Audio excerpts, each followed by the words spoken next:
Hi, I'm Charlie Melcher, and I'm the founder of the Future of Storytelling Summit. And I'd like to welcome you to today's Future of Storytelling virtual roundtable conversation with Beth Comstock, the CMO of GE, and Benjamin Palmer, the CEO and co-founder of the Barbarian Group. Guys, we're so honored to have you here with us today. Thank you for joining us. Hi. You? I also wanted to remind people that we're very open for your participation and joining us by sending in your questions through Google Plus or Twitter through FoST.org. So feel free to send in questions. Beth, first of all, thank you again for coming to FoST this year and being such a wonderful presenter and speaker. And I should mention, very popular speaker at FoST this year. And we've created a short video together. And I thought maybe we'd start by showing a little clip from the FoST film from earlier this year, or from last year. Right. So behind every person, behind every company, behind everything, there's a story of how it got there. And the most relevant stories connect on a personal level. If you're a company or you're corporate storytelling, how are you memorable when you have very complicated things you have to talk about? I find often in business, we only want a logical, mathematical, financial dealing. And the reality is you have to be about a story to connect to a person, to connect to a customer, to connect to a product. So, thank you. So, Beth, some years ago, you and I worked on a project together, and at that time, I remember you telling me that companies like GE had to take control of telling their own stories. That you could no longer just depend on a newspaper or magazine writer to kind of mediate those stories. And so I was wondering if you could tell us a little bit more about how you at GE have taken control of telling your own stories, become more of a publisher, how that works and how you've been doing it. Yeah, sure. Well, for one thing, I grew up on the media side earlier in my career, so I hung out with a lot of storytellers and I think understood just directly the impact of storytelling. And then you also start to see the impact of technology giving all of us the tools to tell our stories. And then it begs the question of, well, why not tell our story as a company? And so over the past decade, I'd say really even over the past 5 to 8 years at GE, we've spent a lot of time trying to tell our story. One, because we think we have a very rich story. We've been around 130 years. I'd say the biggest lesson from us is you have to sort of embrace who you are and just be very comfortable with your authentic self. Sometimes people feel they want to be trendy or they want to be cool, and it takes them down a path of telling a story that's very different than what they are. And I think for us that was a liberating moment. In addition to understanding that technology would allow us to tell our own stories, that we just got really comfortable with embracing our geeky science self. I invited Benjamin Palmer to be part of this discussion today. One, we tried to get him together at the FoST event this summer, and we couldn't technically work it out, but I give Benjamin a lot of credit for helping us find our voice. I don't know, Benjamin, it was maybe a decade ago, certainly about 8 years ago. Linda Boff, who does all of our creative work, and I were talking in preparation for this. We were thinking about the SNL 40th anniversary and all the clips, and we were thinking if we had our own clip roll, we'd have to start in the early days with working with Benjamin. And we had seen the work that someone like Benjamin had done to just take some risks. And we said, hey, Benjamin, can you just come and hang out with us? We don't really know. We think we've got some interesting stories. We want to do more digitally. Come and hang out with us. And I think Benjamin gets a lot of credit in the very early days of helping us to just embrace that geeky side. And I'll turn it over to Benjamin, but one of the first things he did was he basically helped us realize that we could turn our science and our technology into eye candy. And he just spent time getting to know us. He and his team felt that the most exciting place they could go was our research lab and then our manufacturing plants. And I remember in the very early days, Benjamin helped us create something called the GE Adventure blog. And he and his team went up and they did crazy things like throw little parachute army men off the top of a wind turbine to see what happens when they would get to the other end. And he just had a childlike wonder with the kind of science that we did, and that together we sort of went down a path of bringing that childlike wonder. So I don't know, Benjamin, I turn it over to you. How did we do that? Sure. Hi. So I think like the thing that we started off doing was like treating this like almost like a journalism project. Like we were going behind the scenes with GE. We weren't trying to sort of manufacture a story. We were trying to discover stories that were already there, which is we do other types of advertising at Barbarian Group, and like there are some types of brands where like there's not that many functional differences, and your job is to like kind of create artificial stories, mythologies around brands, things like that. And GE is very different in that there's tons of really interesting stuff going on, and you kind of have to dig for it sometimes, you know. So a lot of what we've been doing since the beginning. In the beginning, what we did was we just kind of went on tour. We went to the Global Research Center. We visited different manufacturing facilities. We definitely climbed a wind turbine, all kinds of other things. And we did something that was pretty unusual at the time, and I think still now, which was that we kind of live blogged the entire thing.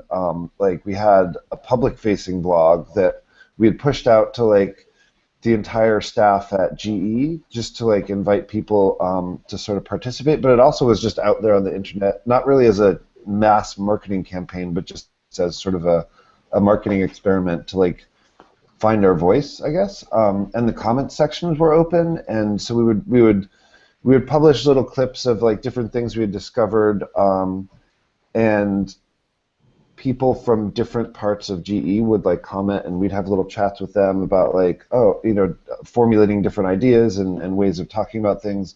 And then other people just out there in the world, like creative people that happened upon the blog would participate as well. And it was just kind of this really organic process of figuring out ways of talking about GE and what they were doing behind the scenes, and that led to us figuring out how to, you know, do higher quality content. We did like kind of a multimedia web show for a few years that was like photos, videos, interactive modules that we'd have like maybe an eye candy kind of video that would get like so let's say a good example is a thing that we did called Paths of Flight, and there's like an unusual thing to explain is that one of the things that GE does is they design flight paths for airports to optimize how many planes can land and to use less fuel. And that's like kind of an obtuse sort of thing. So what we ended up doing is we went and filmed like with a motion control rig at a bunch of different airports and composited all the flight paths onto each other. So you could actually just visually see all these planes landing in this like kind of really romantic sort of way. And it literally illustrated the flight path, but then it was just like, it was like a pretty video with some nice music, and that would go out and like kind of bring an audience into deeper content, and then we'd have like more heady sort of things for them to read, and for potential customers we kind of funnel them over into like more product information, and just kind of trying to figure out how to tell like big stories like that, you know, and that's led to. So it sounds like there were amazing stories there to be found, and you just had to have kind of childlike eyes to come in and see them. Correct. That's totally correct. Yeah. And do you think it was necessary to be an outsider to do that? Is it hard for people? Either of you can address this. Is it hard if you work inside every day to kind of notice where the gems are, the things of wonder, and see them? I would say it helps to have somebody from the outside sometimes, you know. I think at the time when we started working together, I think it was very much helpful to have us come in and sort of discover with fresh perspective. But I think now that everyone's in a groove at GE, I think it comes from all directions now. You know, I think it's like you kind of just have to turn yourself on in the right way, and then I don't think it's necessarily required to be an outsider in the long term, you know? Hey, Charlie, I would say I think having an outside view, one, just having somebody who's a good storyteller, can identify, hey, that's a good story. Two, just the ability to have confidence that, you know, we would think like, who would like that story? Really? You think that's interesting? The ability to have confidence in it. And then I just think the beauty of it.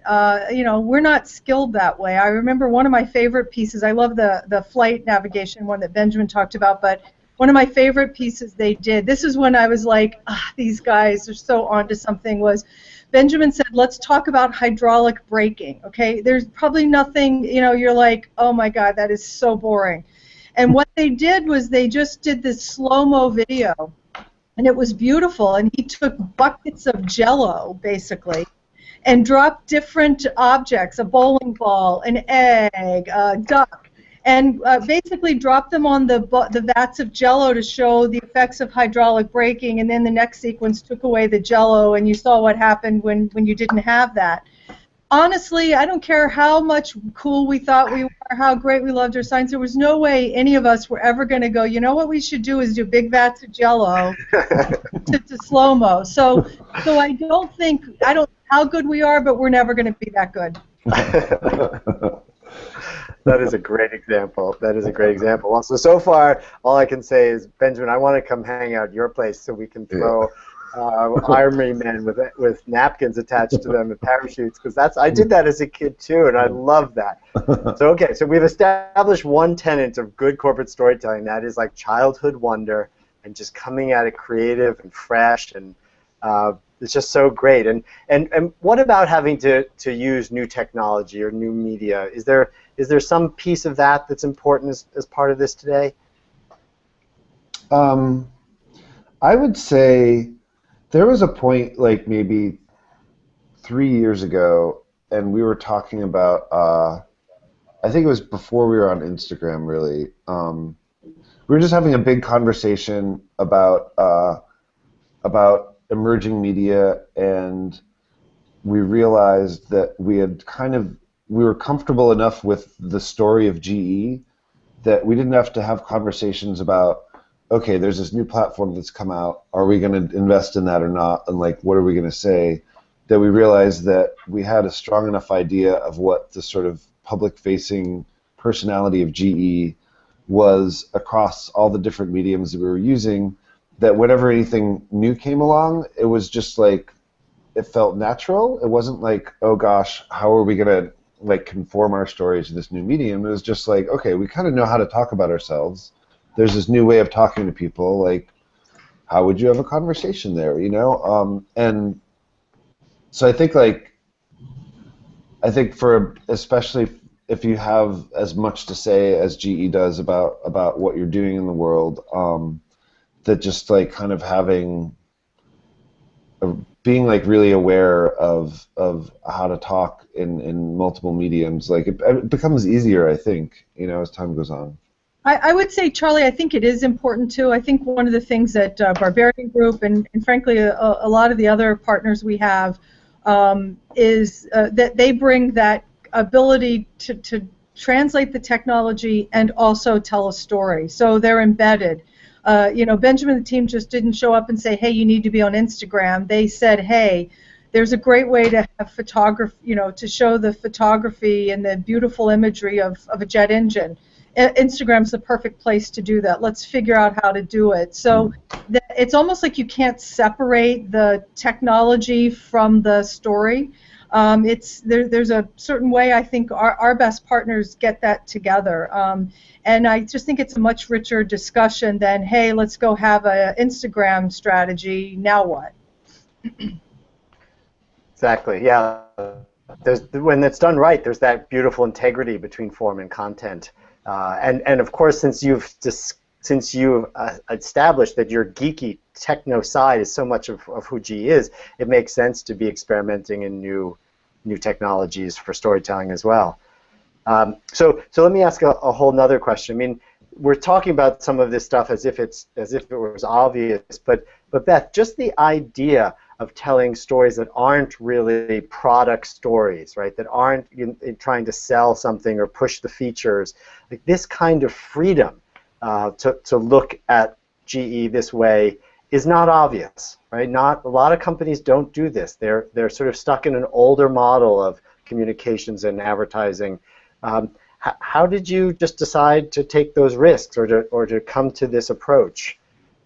Well, I think there was a very practical piece, and then there was a more emotional. The practical piece is, frankly, I often say we are a big brand, but we don't have a big budget. And so there's a practicality of needing to be sort of scrappy and inventive in how we tell our stories, and finding partners that could mesh those different pieces, and that it wasn't always just an advertisement that could tell your story. And look, our ads have their place, especially big epic ads. We do them a lot. We like them. But we needed a more organic storytelling, and frankly, there was a practical nature to it. The other piece is just that understanding that people are emotional beings, and it's very hard, especially in business-to-business companies. We think that our business customers only want to communicate with us on business. Like, we only take out our calculator and run the logic experiment. But the reality is, people are people, and people who buy our products, people who legislate regulations about our products, often they love the science. If you're in healthcare, you love the magic and the miracle of healthcare. You love the magic of flight. I mean, these people are in passion industries where they care a lot about the technology. And so I think if you understand that human behavior, and again, that's what we should do as marketers, is understand the behavioral aspects of that. So that took us naturally to that place, and I think it's that combination of the emotion and the practicality that led us to this kind of organic storytelling. Now, some of it is a bit out there. I mean, for example, Benjamin and the team most recently helped us do this electronic dance music series with DJ Matthew Deere, The Sounds of Industry. That's not clear, right? But it's a way to connect to a new group of engineers, people who may not necessarily think that GE is a place they want to work or buy from. And so you have to sort of also be willing to go out a bit and make the connections a little bit farther out. They're not necessarily direct. And I think that was a great example where Benjamin, the idea of Sounds of Industry, and then Benjamin and team just brought it to life in a very magical way. Yeah, that was fun. That was like there's a lot of sensors on GE's equipment that measure like sound and vibration to figure out what the health of machines are. And so we brought in this really great DJ and electronic music producer, Matthew Deere.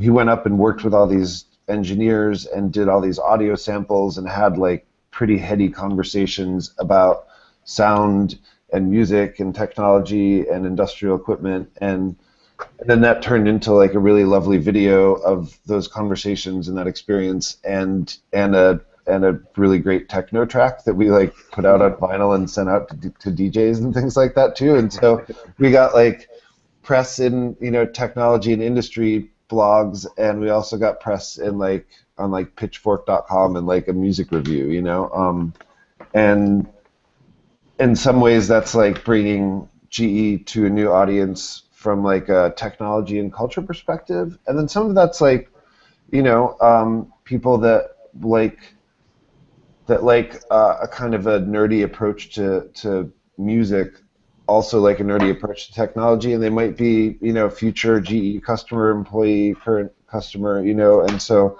there's like, I think some of it is like thinking about your audience in a larger sense culturally, and that like even if you're talking to somebody about sort of a business objective, there's still a person that likes music or likes other that likes cool videos or likes jokes or likes whatever, and so like treating the advertising like you're talking to kind of a normal smart person versus like just a customer all the time, like I think makes for a stronger brand and more interesting work.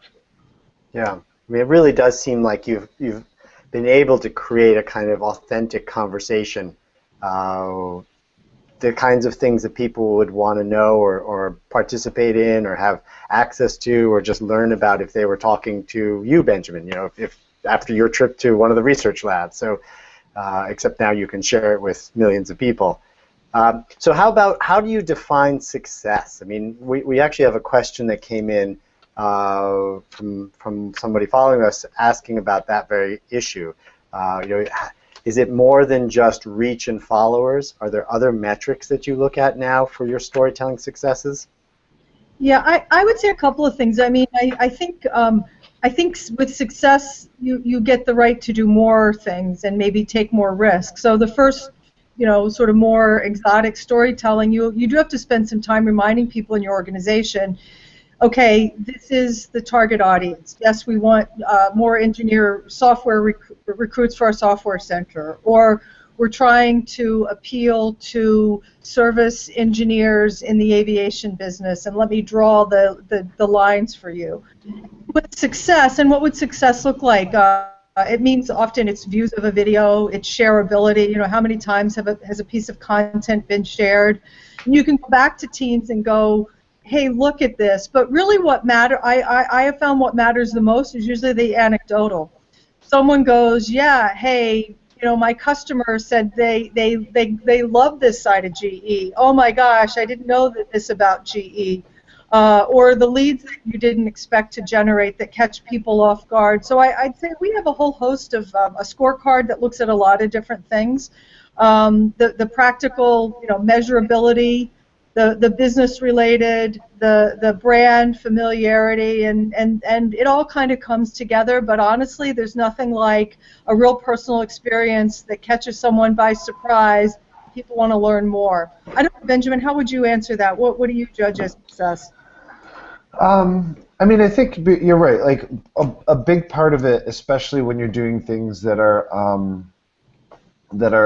I guess, a little out of the ordinary.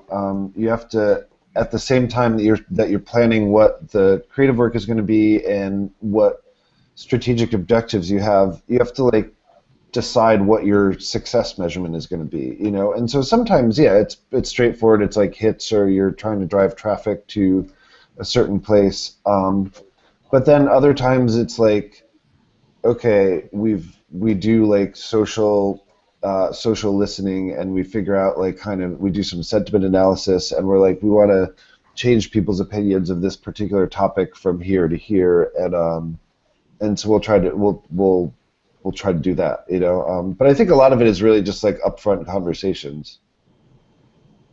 Well, I just want to say, I mean, even just the few examples you guys have described in this Hangout, they are so creative and authentic that I forgot that there even were business objectives associated with them.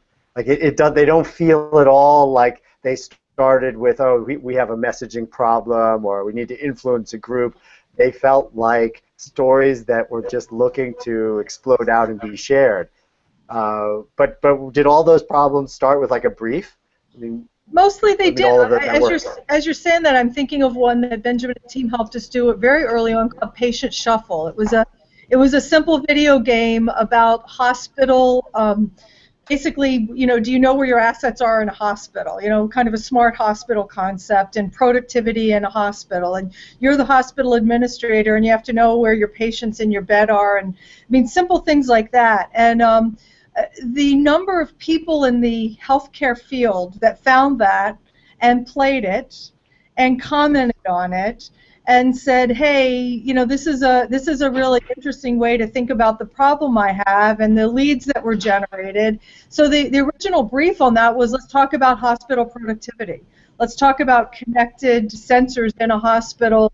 But the ability to get that kind of traction from people, and then people who weren't even in healthcare going, hey, this is sort of a fun way to kill 20 minutes. It had that kind of amplification that I'd say for us an amplification strategy is really the return we're looking for. So is there a core strategy that we meet, and then can we amplify it either by different segments, by different benefits? To us, that's really a home run. And let me ask you, Beth, are you constantly looking for new creative talent? Are you open to working with other agencies or creatives? Yeah, and I think, again, that's part of the beauty of us working early on with Benjamin, that, one, he's been open to a team approach. Benjamin came in originally kind of the digital upstart with our traditional BBDO 90-year relationship.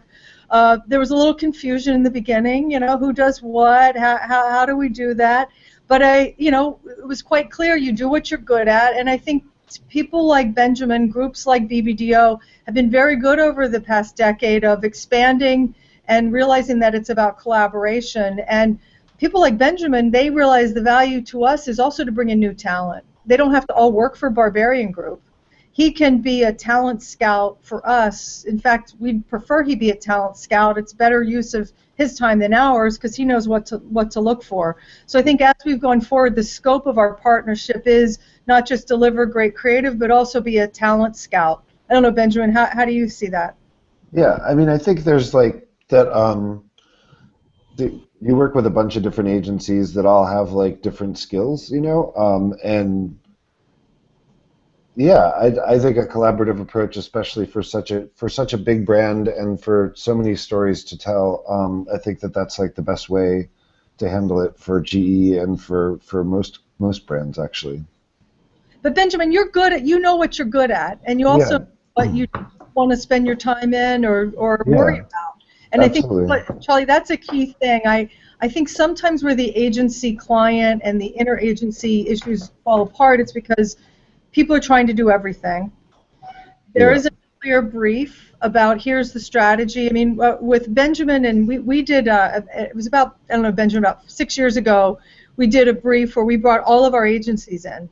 Mm-hmm. We said there were like 4 or 5 agencies, and we said, here's the core brief. Now you guys have to figure out how to bring us an integrated plan. Goodbye, come back, tell us how it was. I don't know, they might have killed each other behind the scenes. I don't, it might have been a sitcom or something, but they came back and each had identified, here's the strength we bring, and together it was a really cohesive brief. So I know it can work. Mm-hmm. So we have another question that's come in from Twitter, and it's really about sort of the social media and how it feeds in, how people's reactions to the things you do influence the next thing you do or the stories you tell. And I guess that touches on that larger conversation of just about having that dialogue with your audience and if it's two-way and how that works for you. Benjamin, you want to take that one? Yeah. Trying to think. I think we're not. We don't do a lot of things that are like reactionary to current events necessarily. Like some brands are like trying to insert themselves into pop culture, like during the Grammys or something like that. You know what I mean? Like we don't really do things like that, but we definitely read the comments. And one of the great things actually is we've realized that the more science we put into it and the more work we put into making sure that the science is interesting. Okay, so an example, the thing that Beth was talking about earlier about the video with the objects falling onto this gel, and it was about regenerative braking, which is about like recapturing some of the force of gravity, when you're stopping a train. It's like a giant hybrid car basically. And so we were illustrating the effects of gravity and the forces at work, and we had these like graphics on screen as these objects were falling that were telling you the physics at work, and we thought we had done like our math correctly, and there was somebody in like Wired magazine, like a physicist, like wrote this like 4-page thing, like analyzing all the technology, like all the science that went into it, and sort of concluded that we were like probably right, but we could totally be wrong in this specific way, and so we've done a bunch of other videos and other experiments where there's hard science involved, and we get engagement from engineers in YouTube comments who will like write long pieces and kind of have discussions with each other, and when we notice things like that happening, that like motivates us to put more work into it and think about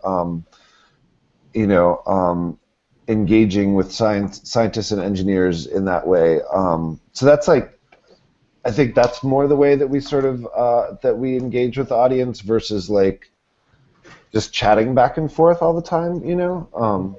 But we will use social. We've done some things, Charlie, with using social. 6-second science on Vine, or That's true. getting people to contribute ideas. It's National Pie Day, and I mean, we try to either create original events or be part of a community that's excited about science. So social is very helpful that way. You do keep a dialogue going. So my last question, and we're going to have to wrap up in a minute, is it's a question really, Beth, about the idea or the importance of creating a culture of storytelling. It sounds like it's something you've done a great job of at GE by engaging, by letting people in, by encouraging people to share, by opening up, the doors of the research lab. How important is it to you, and what are some of the conscious ways you've tried to do that at GE? Well, I think it's to what you said. One, you just have to declare it's important. I have this stupid crass saying, but I believe it. It's just you can't sell if you can't tell. And so if you don't have a good story, why should anyone want to hang out with you, buy from you, be invested in you? And so it's just a fundamental belief. And so I think that's the ethos that we've brought here. And then just unleashing the stories that are within every kind of function. And I remember in the early days when we started with Benjamin, we had a PhD from our research lab who asked to be embedded at Barbarian. Yeah. He was a fellow. He was a scientist who wanted to be a fellow embedded at Barbarian. And, more and more we start to see that where people get excited about the power of story and they say, how can I do that? So I think I'd say the best culture makes it infectious. That was fun. We did a pitch. We did a new business pitch, and we brought him along with that, and we were like, "This is our head of strategy, and this is our rocket scientist intern." That is great. Well, listen, guys, this has been so fun and so informative. I really appreciate you both taking the time. We really welcome you back to the future of storytelling. I hope, Benjamin, you've got to come this year, October 7th and 8th. I'll do it. Please get it on your calendar. And Beth, as you know, you're kind of the one of the original visionaries behind the brand and everything we do. So thank you again for your continued support. Yeah, congratulations on all the success. I have to say the event last October was amazing. It was a great community, and the questions were incredibly thoughtful. So congratulations to you and the community. Thank you, and thanks for being a part of it. Okay, guys, well, this has been great fun. Have a wonderful day, and thank you so much. So long. Cheers.